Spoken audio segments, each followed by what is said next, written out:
In order for America to become a nation of its own, the original 13 colonies needed to break away from the British monarchy that it once was. The American colonies wished to break away from England mainly because of the slogan, taxation without representation. Or in other words, that there was a lack of the 13 colonies' say in the decision to heavily tax the citizens of British America. So the 13 colonies decided to take a stand.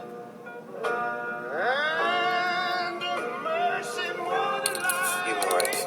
We the people of the United States are clearly granted our rights of life, liberty, and the pursuit of happiness.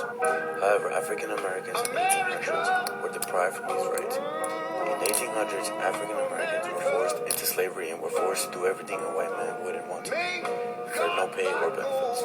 Now ask yourself, what makes the white man different from the African Americans or the working class? Working class. In the 1800s, the working class were forced to do a lot of backbreaking work. In other words, they were forced to do a lot of work like that was lazy.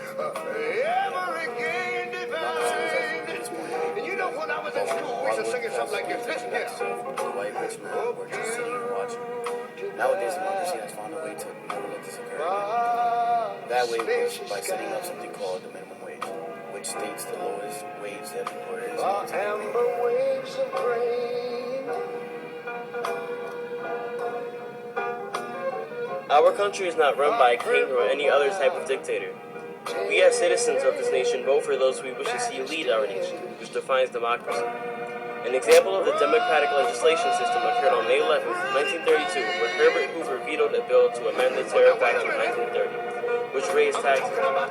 The House of Representatives sustained the veto. That is only one example.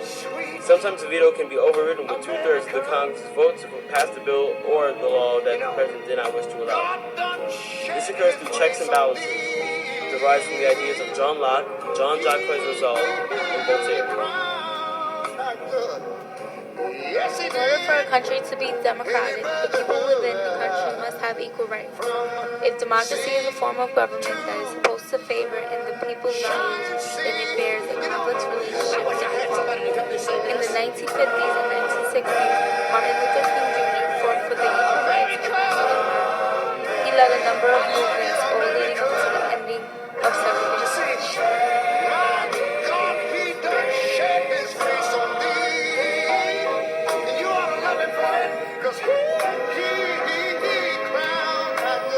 Since people have a say in our nation, which is what democracy is, they have the right to revolt against laws they disagree with. One example of an American Revolution was child labor in the 20th century.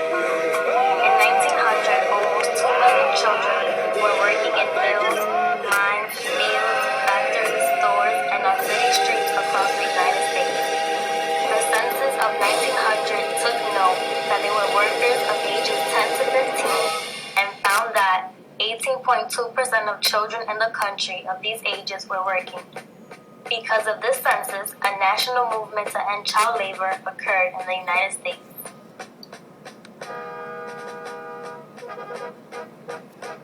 In 2009, Obama was sworn in as the 44th President of the United States.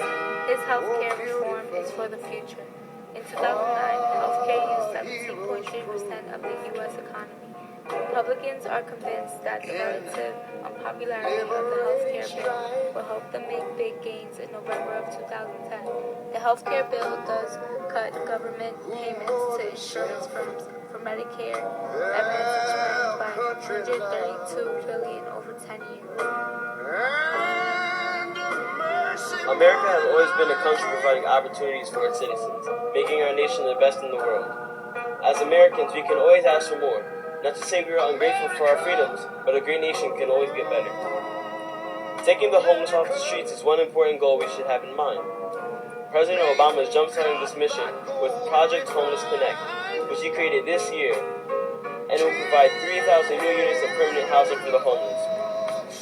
This will not only motivate the homeless to search for jobs, but it will also help them become independent. As one of the most powerful nations in the world, we still sometimes find reasons to become involved in wars. Americans have a lot of nationalistic pride which motivates them to defend our nation.